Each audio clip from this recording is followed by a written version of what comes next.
Joshua, la historia de la comunidad judía de México o de los judíos en México es bastante interesante, compleja, diversa, pero muy interesante y difícil de juntarla toda. Y tú te dices a la tarea. Primero, ¿por qué, Joshua? ¿Por qué te nace agarrar y decir, a ver, me voy a poner a juntar todo lo que sucede en la comunidad judía de México? Bueno, estudié en Kent State University en Ohio. Estudié historia, estudios judaicos y tomé varias clases de diseño gráfico. Entonces, al final de mi carrera me dijeron que tenía que escribir una tesis en la cual incorporara estas áreas de estudio, y para mí fue muy fácil. Les dije, voy a escribir la historia de los judíos en México y después diseño un libro grande de arte con fotos y con documentos. Entonces vine a... Sonaba fácil, para hacerlo en una semana, ¿sabes? Exacto. Entonces vine a México en el verano del 2017 a hacer la investigación.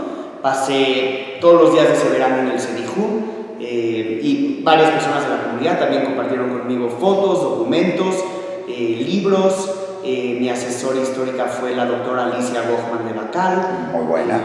Sí. Y bueno, me llevé toda esa información de regreso a Ohio y empecé a leer y a escribir. Y cuando estaba por terminar el año escolar, empecé a escribir en 1519, que es cuando los judíos llegan a México. Bueno, no, empezaste a escribir como en 2017. No, sí, pero pero empieza la historia en 1519. O sea, te fuiste hasta... a la época colonial. Época colonial. Exacto. Y cuando iba en 1912, mi asesor de tesis en Estados Unidos me dijo, ya no tenemos tiempo, ahí déjala, escribe una buena conclusión, entrégala y te vas a graduar, no hay problema. Entonces eso hice y me gradué y me quedé muy intranquilo, porque yo quería escribir toda la historia y diseñar el libro.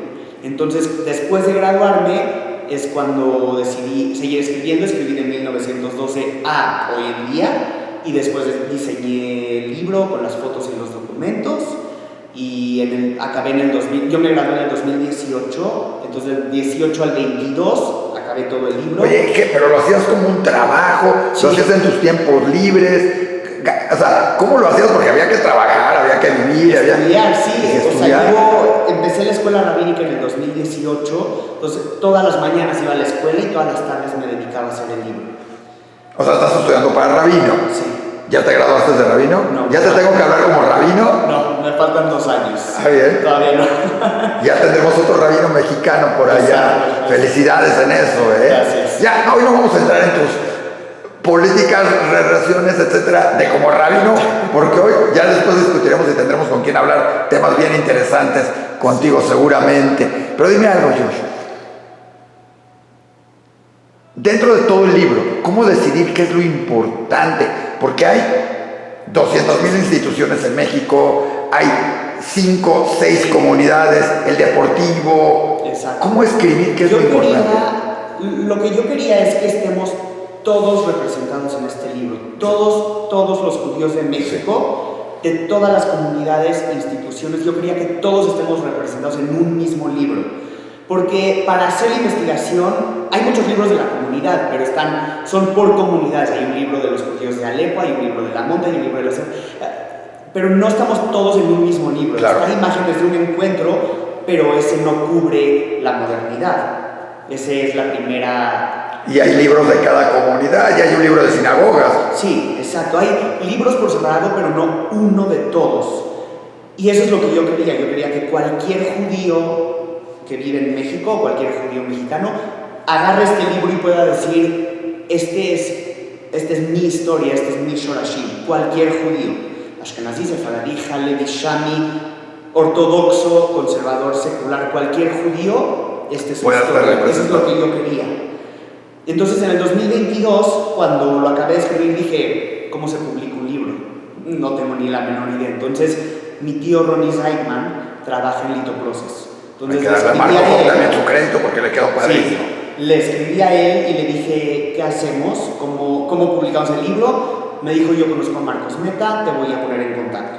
Entonces conocí a Marcos, tuvimos una junta por Zoom, le presenté el libro, le enseñé varias fotos y al final me dijo, este proyecto ya es de los dos, tienes todo mi apoyo. Y desde ese entonces Marcos me ha apoyado incondicionalmente, al 100% en todo momento. Él y Vivian, la Fundación Metasadek, y ellos son los que hicieron editaron posible el libro. Entonces está editado por la Fundación Metasadek. Y Marcos me dijo, muy inteligentemente me dijo, tiene este libro que está respaldado por alguna institución o alguna organización de la comunidad. Entonces llegamos a la puerta del Comité Central de la Comunidad de México, nada más, y aceptaron avalar el libro. Entonces está editado por la Fundación Metasadek y por el Comité Central. Oye, eso implica que todo está revisado, los checaste. ¿Cómo fue ese proceso de validar la información?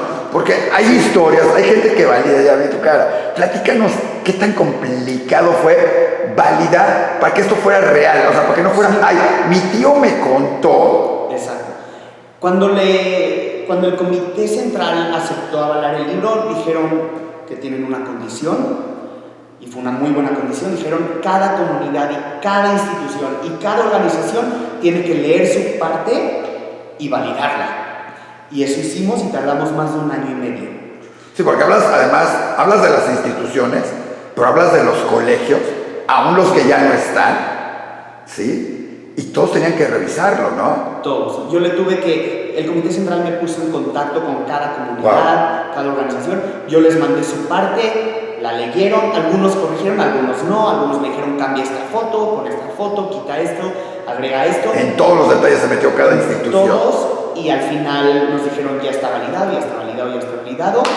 Y apenas en noviembre acabamos de validar el libro. Oye, ¿y tú, pero cómo tú fuiste decidiendo qué era lo importante de cada comunidad? Porque de cada comunidad hay 4 o 5 páginas, no hay más, ¿no? O sea, y podrías escribir 200 páginas de cada comunidad. Sí, y como claro. tú dices, No. ¿Cómo tú escogiste como historiador? ¿Qué determinaste que es lo más significativo de cada una? Sí traté de mencionar todo, traté de no dejar cosas a un lado. Simplemente, sí se podrían escribir 200 páginas, pero escribí 4 porque resumí de todo. No es que escogí, sino resumí. Entonces traté de que esté todo mencionado, y si en algunos casos no, me disculpo, pero sí traté de que esté todo mencionado. Y ya te dijimos que te faltó mencionar el radio La Hora Judía, pero y al leer el Quemaya, pero fue leer el que a tus papás, ¿vale? Pero dime algo, dentro de todo esto, empezaste, si nos puedes ir enseñando un poquito del libro para todo eso, porque me encantaría que nos lo fueras presumiendo un poquito, que lo tienes ahí, pero dime algo, cuando empezaste a investigar, ¿sí? Una cosa es hacer el Shorashim, como me dijiste, este es el Shorashim de la comunidad, y encuentras que tu tío esto, ¿qué te llamó la atención? ¿Cuáles fueron las sorpresas así que te fuiste encontrando? ¿Las hayas podido o no poner en el libro?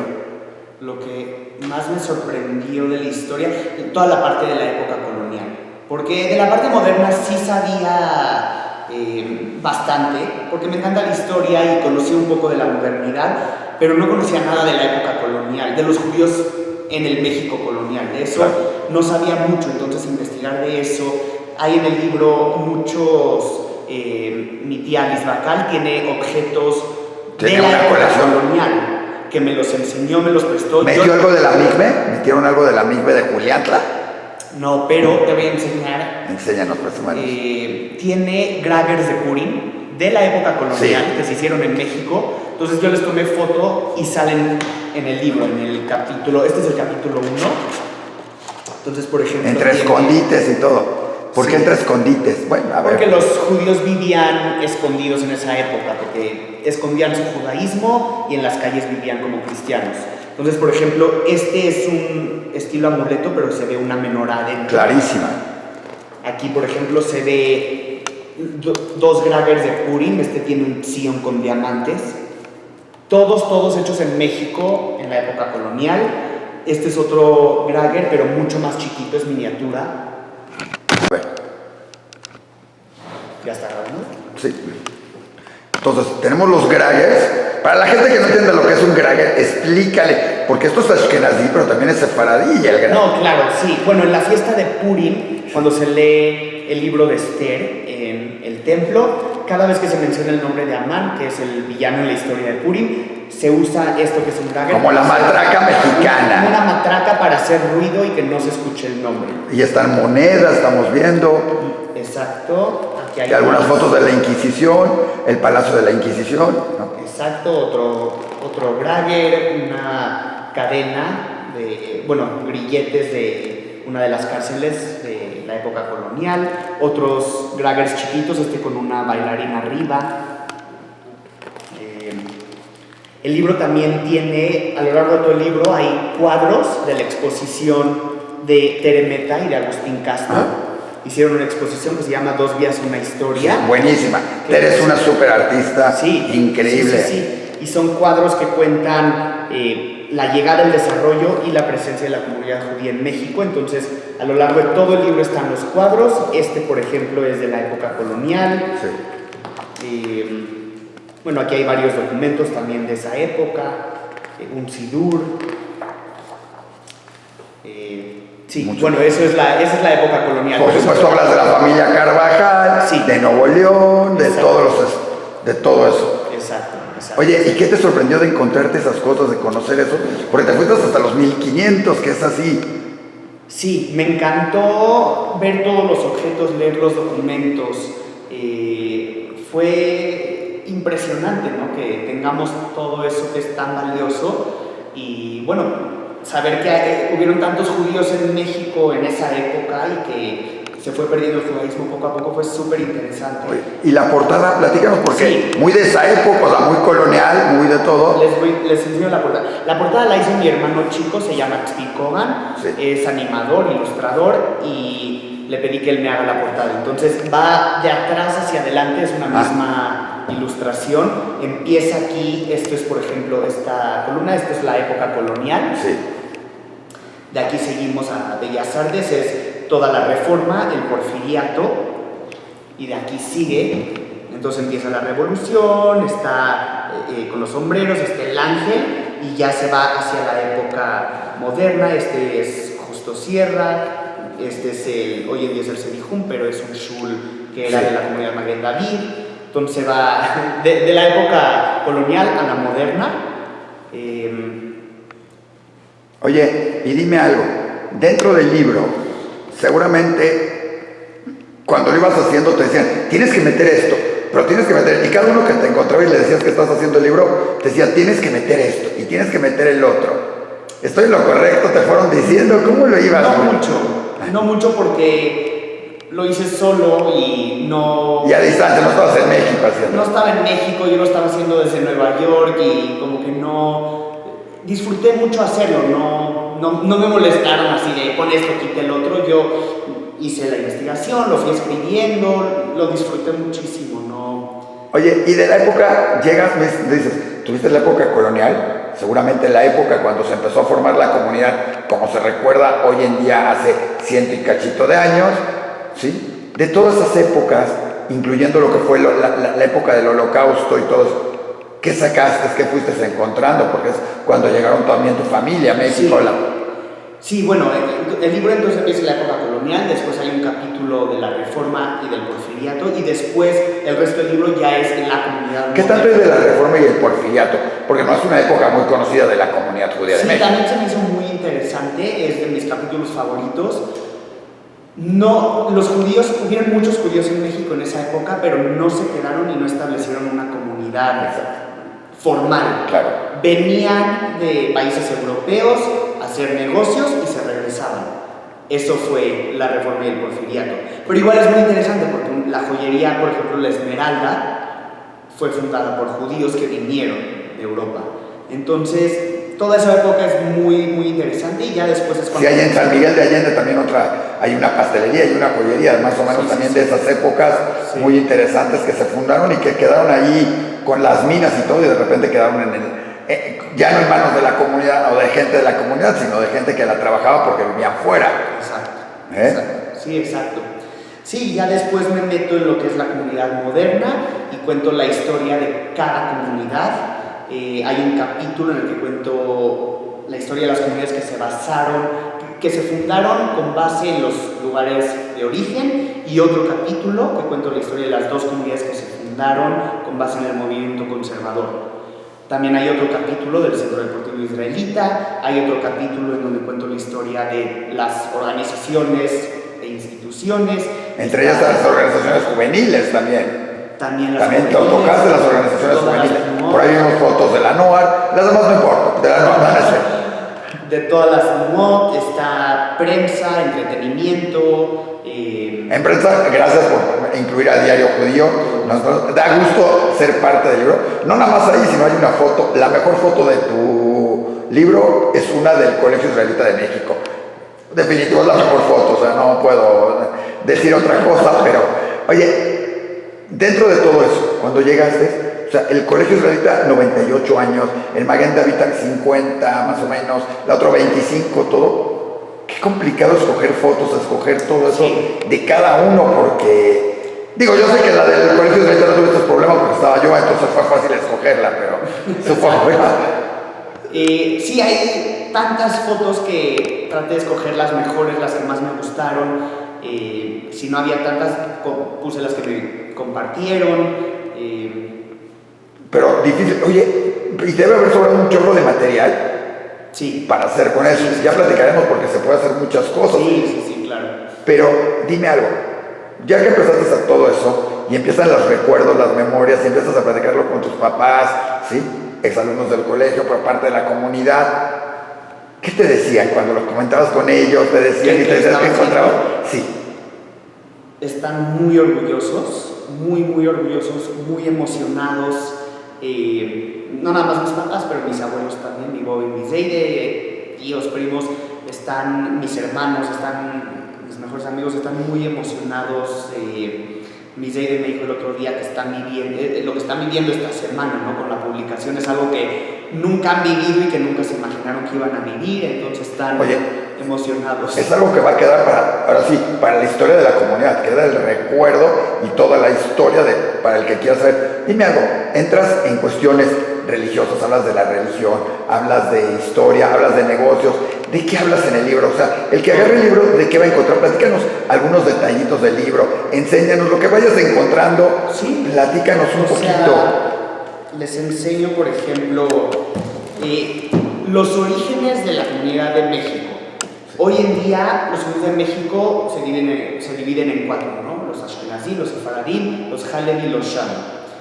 Entonces, en el capítulo 4 del libro, ahorita les enseño, no tiene nada que ver con México el capítulo, sino este capítulo explica solamente quiénes son los Ashkenazí, quiénes son los Sefaradí. Qué padre diseño, qué buena foto, ¿eh? Gracias, esta la tomé en el Panteón de Varsovia. Entonces, por ejemplo, aquí te explica quiénes son los judíos shamis, que son los judíos que vienen de Damasco. Entonces, toda esta parte habla de los judíos de Damasco nada más. Cómo era la vida allá, qué hacían, qué comían, a dónde iban, los mercados, cómo se veían, cómo se vestían. Todo esto es Damasco. Aquí puse un mapa de Damasco también. Aquí hablo de los judíos Ashkenazim. Entonces puse fotos de diferentes shtetls de Europa, cómo se veían, una revista en Yiddish, Sholem Aleichem, el escritor, diferentes fotos de cómo se veía la vida judía Ashkenazí, el violín, por ejemplo, una banda Klezmer, otra foto de un shtetl. Aquí hablo de los judíos sefaradim, entonces puse a Maimónides con su letra, un cuadro de España, otro cuadro de España, Yehuda Levi, un poquito de ladino, ¿no? ¿Quiénes son los sefaradim? Cómo se veían, cómo se vestían. Y aquí al final, los judíos Hanevis, que son los que vienen de Alepo. Entonces puse el shul principal de Alepo, que ya no existe, cómo se veía Alepo, la torre que estaba en la entrada de... Qué buen trabajo de investigación, encontrar todo ese contenido. Gracias. Cómo se veían, cómo se vestían. Y pues cómo se veía Alepo, ¿no? En esa época, en la época en que salieron, algunos documentos en árabe y en francés. Entonces ese es el capítulo 4, nada más los orígenes de la comunidad. Muy importante para que la gente entienda. Es complicado cuando le llegas a explicar a la gente. Después, ¿cómo seguiste en el libro? A ver, platícanos cómo seguiste. Ya hablaste de quiénes eran. Exacto. ¿Qué siguió en el libro? En el 4, ¿quiénes eran los que salieron? El capítulo 5 es la travesía a México. Entonces les enseño, hablo en el 5 del puerto de Veracruz. Todo lo que fue la travesía, o sea, los barcos de vapor, cómo se veían los barcos por dentro, hay varias fotos, lo que comían en el barco, todo lo que vivieron en el barco, cómo se hicieron tan amigos cercanos de los otros judíos que iban con ellos. Puse varios boletos de barco, que tenemos de barcos, de todos los que llegaron a México, todos los documentos, pasaportes. Cuando ya entraron a México, todos los, dice servicio de migración y está toda su información. ¿Qué años hay ahí? Años 20. Años 20. Estamos hablando antes de la Segunda Guerra Mundial, más o menos. Exacto. Y todo lo que pasaba una vez que entraban por Veracruz, cómo los ayudaban, cómo los llevaban a la Ciudad de México, ¿no? Entonces, ese es el capítulo 5. De ahí, ¿cómo fuiste armándolo? Seguramente después fue la llegada de los judíos durante la Segunda Guerra Mundial, en un momento dado, ¿sí? Sí. Después del capítulo de Veracruz, hablo un poco de cuando llegaron a la Ciudad de México, ¿qué hicieron, no? ¿Cómo hicieron? Antes de establecer comunidades, ¿qué hicieron? Tenían que vivir, tenían que sobrevivir. Entonces, hay algunos vendían corbatas, como dice tu libro. Exacto, se pusieron como vendedores ambulantes a vender corbatas, navajas, lo que podían encontrar en todas las calles del centro. Hablo de cómo vivían en las viviendas del centro. Todo eso, todo ese capítulo, el 6 es... ¿Hablaste con gente para documentarte de eso? ¿Lo ibas buscando? ¿Cómo te documentaste de todo eso? Libros. Todo con libros. Muy bien. Oye, y dime algo, dentro de todo eso, ¿qué te sorprendió de esas épocas? Porque es una época que no te tocó vivir, que no conocimos, o sea, hoy para muchos decimos, bueno, ya tenemos casas, escuelas, todo. Llegaron, como tú le dijiste, sin nada, no había comunidades. ¿Qué te sorprendió de todo eso? ¿Qué te dejó eso? No sé por qué esa época siempre me ha gustado. Los 20 y principios de los 30 siempre me ha gustado. Como viví esa vida judía en el centro, ¿no? Que yo sé que fue muy difícil y también en los 30 hubo mucho antisemitismo, pero igual no sé por qué me llamaron mucho la atención y me encanta esa época. Pero sí, ver las fotos de los judíos como vendedores ambulantes en el centro es algo muy impresionante. De ahí se pasaron obviamente a locales muy chicos, rentados, luego compraron locales más grandes y luego empezaron a abrir fábricas algunos y fueron creciendo y del centro se pasaron a la Condesa, la Roma y Polanco. ¿Haces un recorrido por las zonas que fueron viviendo? ¿También tocas esas zonas? O sea, que es interesante, ¿hay algún capítulo de cómo fue migrando la comunidad dentro del país y dentro de la ciudad? No hay un capítulo especial, pero esa información está entrelazada en los capítulos, se menciona por aquí y por allá. Oye, y hablas de las comunidades que se fueron formando fuera, porque hubo comunidades en algún momento en Veracruz, lógico, en Mérida, bueno, hoy sí, Cancún, hoy Guadalajara, Monterrey, en Laguna, hay muchos que estaban en Santos Laguna, sí. En Tijuana. ¿Hablas de esas comunidades? Se mencionan todas las comunidades del país, pero el libro sí está enfocado a la comunidad de la Ciudad de México. De la Ciudad de México. Sí, pero se mencionan todas. Oye, ya que llegamos a una época más moderna, en todo eso que ya se acuerdan tus papás, que ya nos toca todo. Bueno, antes de eso te iba a decir, si algún día quieres saber más de toda la época esa del centro, que te cuente Marcos, porque su papá tenía unas historias, sí. No sé si te contó, pero su papá era increíble lo que hacían y cómo lo que hacía, y si te contó que él ayudaba a mucha gente a casarse, encontrarles novias, todo, una gran labor del señor Meta, también de Carlos, sí. En ese sentido. Entonces, oye, hablas de eso, de la ayuda a México, de la interacción con México. ¿Tocas ese punto dentro del libro? No directamente, sí. Pero cuando, por ejemplo, en el capítulo de todas las organizaciones e instituciones que se habla de cadena, por ejemplo. Exacto. o se habla de TAM, dejando huellas. Sí. Pues toda esa ayuda a México y al mundo, ¿no? Cadena Tamayo de todo el mundo. Entonces, no directamente, no hay un capítulo específico que sea la relación con México, pero está bastante claro a través del libro cómo hemos interactuado con el país, cómo México nos ha abrazado y cómo nos ha abrazado nosotros a México. Oye, hablas de educación también, hablas de los colegios. ¿Qué hablas de eso? ¿Qué fuiste encontrando en los colegios? Porque ha girado y cambiado ya. Claro. O sea, de un colegio hoy tenemos infinidad, entre ellos Yeshivot. O sea, ¿qué hablas de los colegios? El capítulo 8 es el capítulo de la educación judía en México. Entonces hablo de todas las escuelas que han existido en México y que ya no existen. Y está dividido también por comunidades. Entonces, si empiezo, por ejemplo, en la comunidad Montesinay, hablo del Colegio Hebreo Montesinay, y también de la escuela que existió antes, ¿no? Claro. Si hablo después de la comunidad Ashkenazí, hablo desde un Heder. Desde un Heder chiquitito de los años 40, que ya no existe, lo menciono, y después de todas las escuelas que sean, desde la Yidishe, Tarbut, Yavne, Naye, Yeshivot, todas se mencionan. Entonces, al principio del capítulo está por comunidades, al final hay una parte intercomunitaria. Entonces se menciona, por ejemplo, se cuenta la historia de Kadima, se cuenta la historia del Olamí, el seminario de maestros, la Universidad Hebraica, el Bada Jinuj, todas están mencionadas. Oye, y todo eso lo sacaste de libros y lo fuiste viendo y conociendo. ¿Te tocó interactuar o conocer a varias de las personas de estos? ¿O estás esperando que vengan el jueves y les vayas presentando? ¿Qué esperas cuando la gente lo vea de estas instituciones, de todo? Seguramente habrá, como ya te dijimos, muchos que te digan, faltó, sobró, ¿por qué no? Porque tampoco hablas de personalidades, pero no en gran manera, o sea, no fuiste escogiendo. No, eso el Comité Central me hizo editar bastante porque yo mencionaba muchísima gente y dijimos, no, ¿sabes qué? Hay que quitar a gente moderna. No, y gente de su tiempo también, porque es complicado, más que comité. Es un tema muy complicado.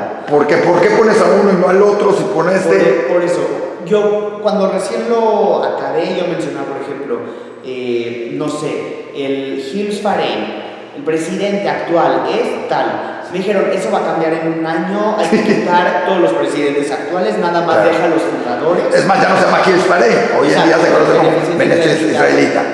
Sí, me hicieron editar todo eso, me dijeron, solo deja fundadores. Buena recomendación.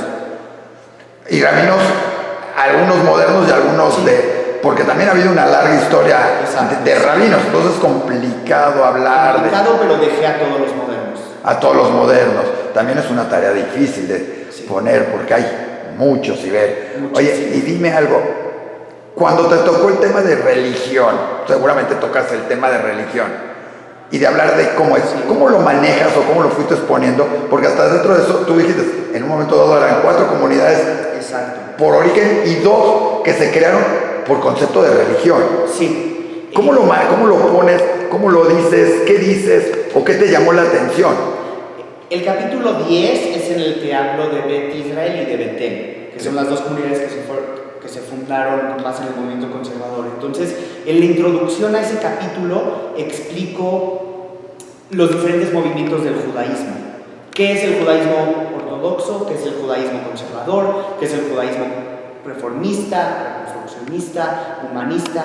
Explico todo eso brevemente y después ya explico cómo era la comunidad en México y por qué se fundaron 2 comunidades conservadoras en los 50s y 60s. Dime algo que fuiste aprendiendo. ¿Qué de toda esa historia, de todo lo que has dicho, te fue marcando, te fue dejando enseñanzas diferentes?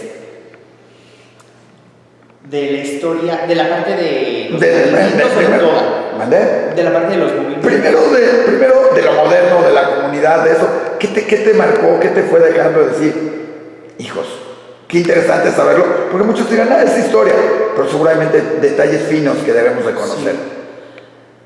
Sí. Es que a veces damos por hechas las comunidades o instituciones y, si yo fui a la Yidishe, por ejemplo, y iba todos los días a la Yidishe y existe y lo doy por hecho, pero si me meto en la historia y leo cómo se fundó y por todos los desafíos por los que tuvieron que pasar para llevarla hacia arriba y cómo fue creciendo poco a poco y cómo se fueron cambiando de lugar. Conociendo la historia hace que hoy en día, en lugar de dar por hecho un lugar, una comunidad o institución, hace que la valoremos más.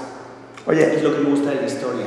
Qué interesante. Y dime algunos detalles, algunas cosas así, cuando lo ibas haciendo, que decías, ¿en serio? Que te quedaras sorprendido. Cuéntanos un poquito de esos procesos, esas cosas que cuando lo encontrabas en el libro como historiador, siempre hay cosas que dices, ya nos platicaste un poquito de la época colonial. Pero dime, así para que la gente diga, ¿cómo te fuiste sorprendiendo? Algunas anécdotas de cómo te fuiste sorprendiendo al descubrir ciertas cosas. A ver, ¿qué te acuerdas, Joy? Cuando... déjame pensar. No sé, es que hay tantas historias. Bueno, empieza con la primera y seguimos con las últimas. Hay tantas... Sí, no sé, todas las historias son increíbles. Cuando se fundó Betel, se juntó con 10 hombres. Se juntaron 10 hombres que hacían minyan, entonces fueron y hicieron un tipo de votación frente a varias familias. La mayoría votaron a favor y se fundó el movimiento conservador en México. Que era gente que venía de la Keilah. Sí, eran todos sí, claro, sí.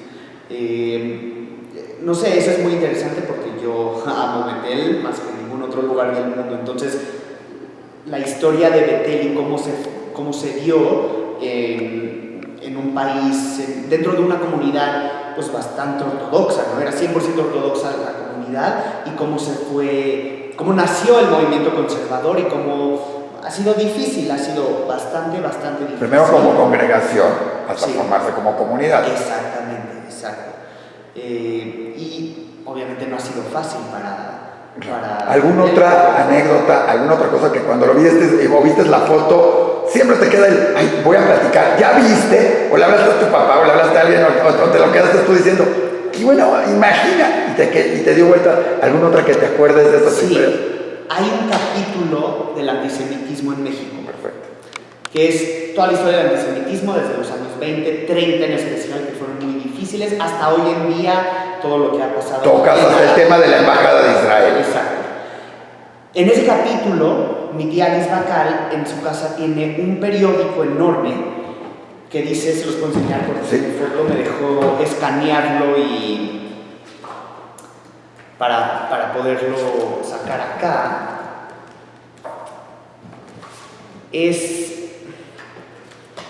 Se los enseño rápido. No te preocupes, ahí tiempo. No. Tú sigue platicando.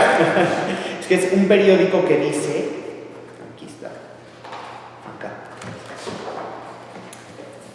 La headline del periódico, bueno, es septiembre de 1913 y dice México para los mexicanos. Y es un artículo muy antisemita, porque es cuando, bueno, la primera comunidad Monte Sinai se fundó en 1912, entonces desde 1913 ya había muchos judíos en México, no muchísimos, pero ya había judíos en México, y sacaron en el periódico México para los Cuando hablamos de esa comunidad Monte Sinai, nos referimos a toda la comunidad judía de México, porque es la primera, o sea, después de que Monte Sinai como Monte Sinai, pero ese involucraba a toda la comunidad judía de México. Exacto. ¿Y qué te llamó la atención del artículo? Porque dices, pues, o de eso. Ver un artículo de 1913 tan antisemita, dices, no puede ser, o sea, esto está tremendo. Oye, y durante la época del Holocausto también hubo documentos y periódicos y todo. ¿Incluiste algo de en esa parte de antisemitismo? ¿Hablaste de esa época también del judaísmo? También en ese capítulo, sí, todo de los camisas doradas, que los nazis les mandaban dinero para que hagan aquí demostraciones antisemitas. Eso es algo que mucha gente no conoce. Platica un poquito qué encontraste. Porque la gente cree que aquí, a ver.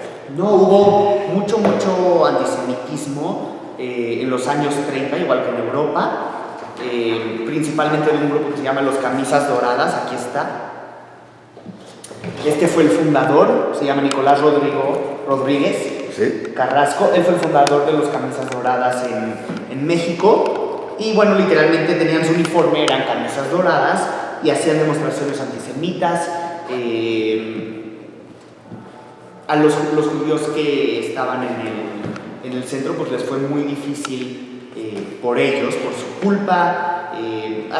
¿Qué hace el documento de arriba que tienes ahí arriba? Este documento es un telegrama dirigido al presidente Pascual Ortiz Rubio y enviado al Departamento Central, a las autoridades policiales de gobernación y al procurador del Distrito Federal. La mandó la Cámara Israelita de Industria y Comercio en México. ¿Quieres que la lea? No, nada más parte importante que era solicitando, ¿qué le pedían? Hubo un ataque en contra de judíos en el centro, entonces pedían ayuda. Pedían ayuda.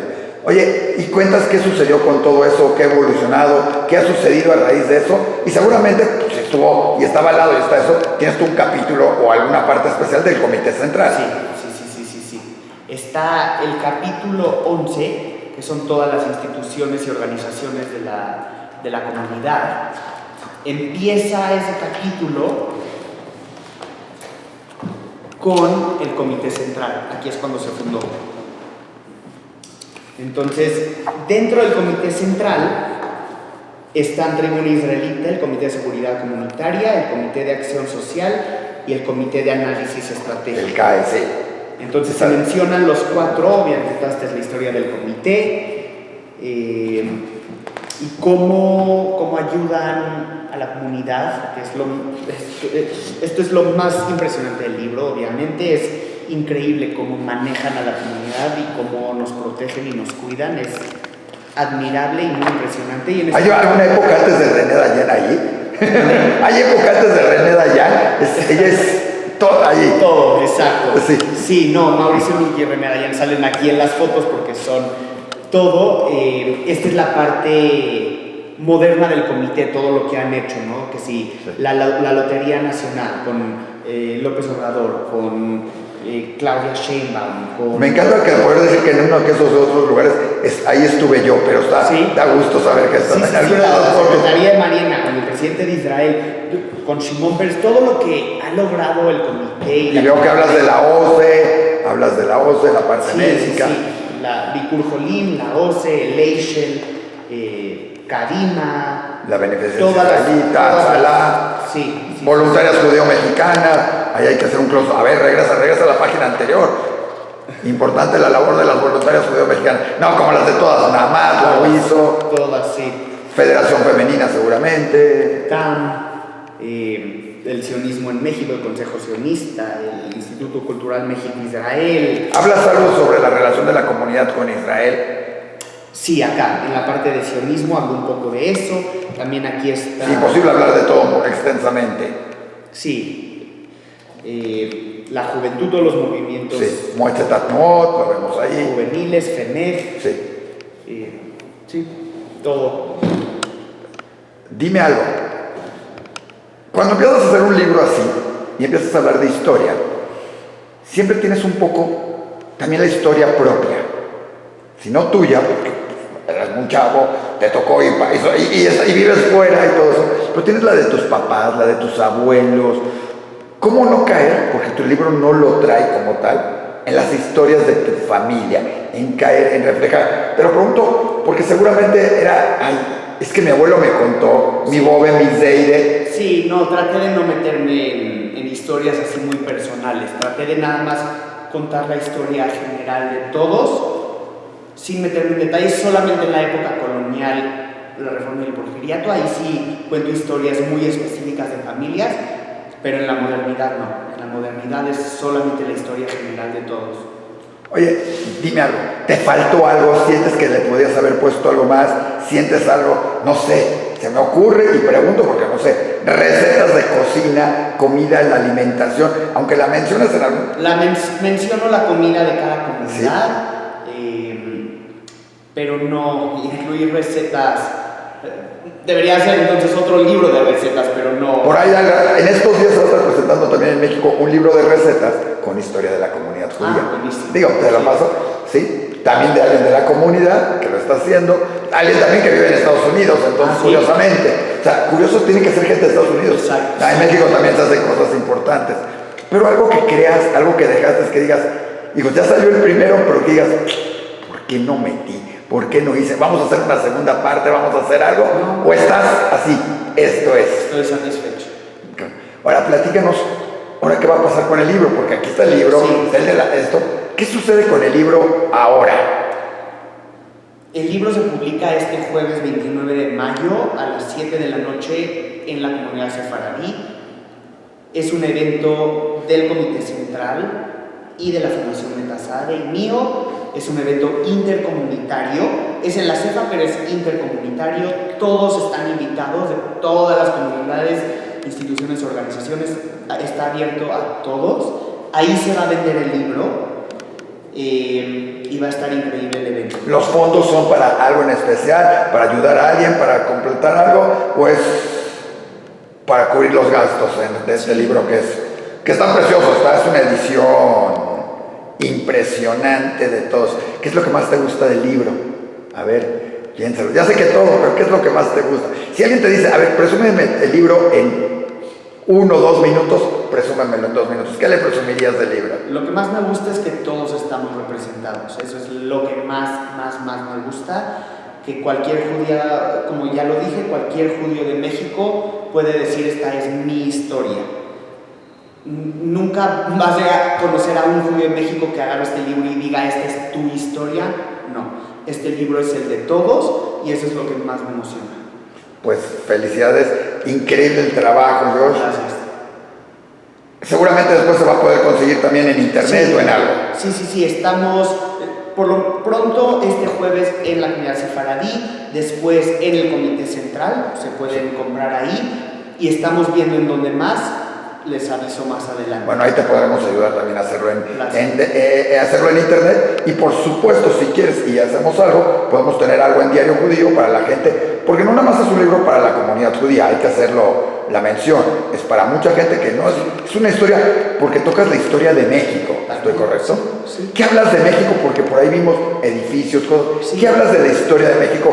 ¿Cómo la tocas dentro de todo esto? El que quiere saber de la historia. A lo largo de todo el libro cuento de lo que fue la época colonial, cuento lo que fue la reforma, el porfiriato, la época moderna, la revolución, todo entrelazado con el judaísmo. Y dime algo, ya hablas de la época colonial, ¿hasta qué día? Porque ya vimos que tienes en la parte de antisemitismo hasta hace unos meses.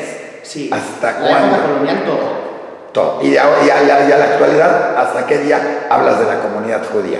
Hasta el 2024, cuando lo cerré y dije, ya no voy a agregar nada, porque si no, nunca voy a acabar. Exacto.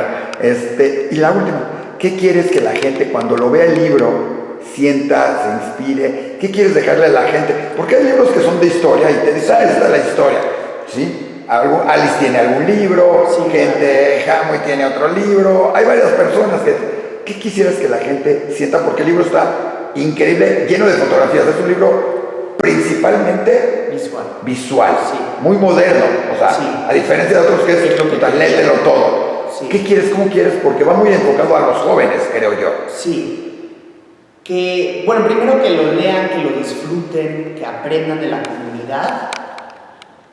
Y después que los inspire a hacer preguntas, a buscar respuestas, a contar historias, a conectar con nuestros antepasados, con nuestros descendientes.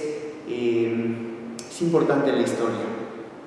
Entonces, que los inspire a todos a conectar. Tú sabes, nosotros tenemos una sección en el programa Judaísmo Hoy, todos los viernes, inspirado en la ley del Maya, donde siempre tenemos efemérides.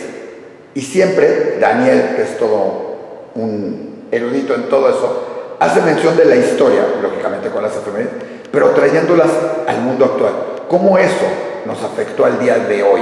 O sea, el que alguien haya hecho algo, hoy cómo cambió, qué hay, y que además la historia se repite. ¿Te sucedió con el libro eso de que cosas que vistes en el libro, hoy dices, con razón es esto así, o dos, cosas que se repitan, entender la actualidad a través del libro y que estemos repitiendo otra por otro lado?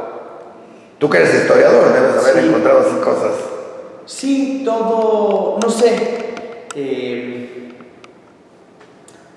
cómo se ha ido contando, ¿no? Paso a paso la historia de los judíos de México es muy interesante. Hay cosas que sí se han repetido, pero hay cosas...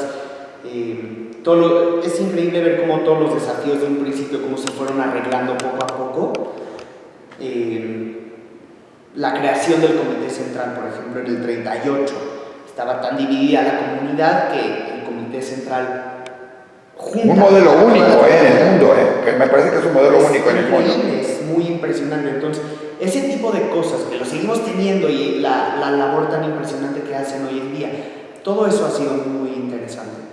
Pues Josh, muchísimas felicidades. Felicidades a tu familia, tienen mucho que ver, ¿sí? Y felicidades de este libro. Y felicidades a la Fundación Metasade porque sí, y al Comité Central hicieron todo esto posible en este libro. Felicidades. Gracias. Y ya tendremos varias ideas y varias cosas en Diario Judío para promover el libro, para promover la historia. Perfecto. Y para que la gente conozca tu gran trabajo, porque no es algo, ojo, no es algo que tenga que quedarse, comprar el libro y guardarlo. Es un libro que hay que revisarlo, verlo y buscarle, ¿verdad? Exacto. Gracias. No, de veras, mil gracias a ti, a Diario Judío por la entrevista. Un honor estar aquí con ustedes. Y recuerden buscar la página del Colegio Israelita de México, donde sale la foto, por lo menos de su familia, de sus papás, de su papá y su tía. Exacto. Esa es la parte, sí. La mejor generación que ha tenido el Colegio Israelita de México en esto. Digo, hay que echar porras, es la generación interesante. Muchísimas gracias. Gracias. Felicidades.